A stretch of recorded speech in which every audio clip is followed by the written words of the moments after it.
এখানে একটি রোগী ভর্তি হয়েছিল, প্রসূতি রোগী। সেই রোগীর অপারেশন করার পরে কিন্তু তার মৃত্যু হয়েছে এমনটি অভিযোগ করেছে স্বজনদের অভিযোগটা। তো আমরা স্বজনদের সাথে কথা বলেছি। যিনি অপারেশন করেন তিনি একজন আসলে এইচএসসি পাস একজন ডাক্তার, এবং তিনি যে নাম ব্যবহার করেছেন, যে ডাক্তারের এমবিবিএস ডাক্তার, তিনি অন্য একজন ডাক্তারের সিলের সেই নাম্বারটি বিএমডিসির নাম্বার, সেই নাম্বারটি তিনি ব্যবহার করেছেন। এবং এখানে এই মুহূর্তে দেখতে পাচ্ছেন স্থানীয়রা সেই ডাক্তার এবং এই ক্লিনিকের যে এখানে ম্যানেজার রয়েছে তাদেরকে তারা আটক করেছে, এবং এখানে স্থানীয় যে পুলিশ রয়েছে তারাও কিন্তু এখানে আসছিল, এবং এখানে ছাত্র জনতা তারাও কিন্তু এখানে আসছিল, এবং তারা এখন এই মুহূর্তে তাদেরকে আটক করে রেখেছে। এবং সেই রোগীর যে মৃত্যু হয়েছে তার নাম হচ্ছে পারভিন বেগম, এবং তার স্বামী শফিকুল ইসলাম জানিয়েছে তা আসলে তারা একান্তই গরিব মানুষ, এবং তারা 5 সন্তানের জননী এই মহিলা তিনি মারা গেল। এটা আসলে খুবই দুঃখজনক আসলে এলাকাবাসী বলছে। তো আপনি দেখতে পাচ্ছেন যে এখন এই মুহূর্তে যারা এখানে আছে তাদের সাথে যদি আমি একটু কথা বলতে চাই, এখানে যারা এখানে আমি চেষ্টা করবো এখানে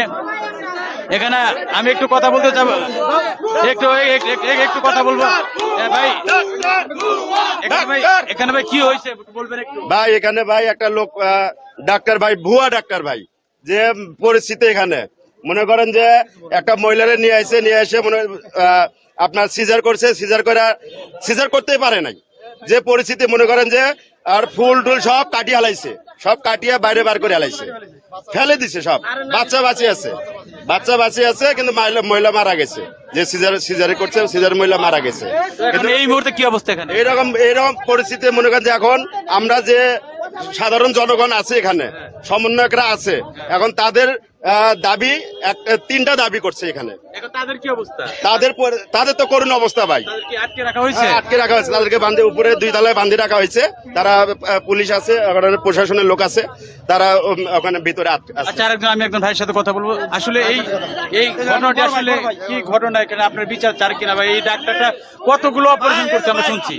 এখানে চাই, এখানে এখন কেস করে কোনো লাভ নেই।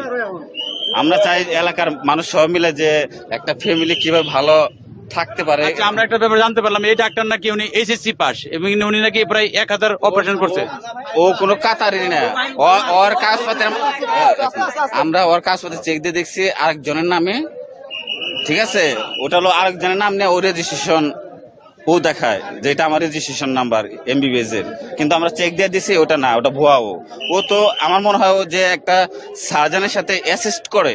তাহলে কিভাবে দীর্ঘদিন যাবত উনি এখানে এই এতগুলো অপারেশন করলো? আল্লাহ জানে, এটা আমরা বলতে পারবো না। আপনাকে বিচার চান? 3000 টাকার বিনিময়ে 3000 টাকার বিনিময়ে অপারেশনটা করছে, 3000 টাকার বিনিময়ে অপারেশনটা করছে। এখন কি আপনারা কি এটা বিচার চান নাকি? বিচার চাবো না কেন? বিচার অবশ্যই চাবো এখানে আমরা।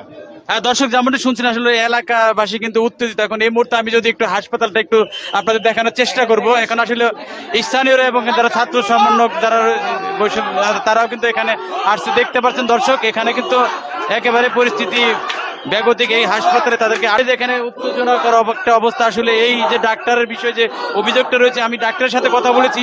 ডাক্তারও যেমন বলছে তিনি এইচএসসি পাস, তিনি একটি মেডিকেলের এমবিবিএস ডাক্তারের একটি সিল থেকে তার বিএমডিসির যে নাম্বার তিনি ব্যবহার করে তিনি ডাক্তারের নাম ব্যবহার করতেন, এবং তিনি অনেক অপারেশন করেছেন, তার অভিজ্ঞতা তিনি নিজ থেকে বলছেন।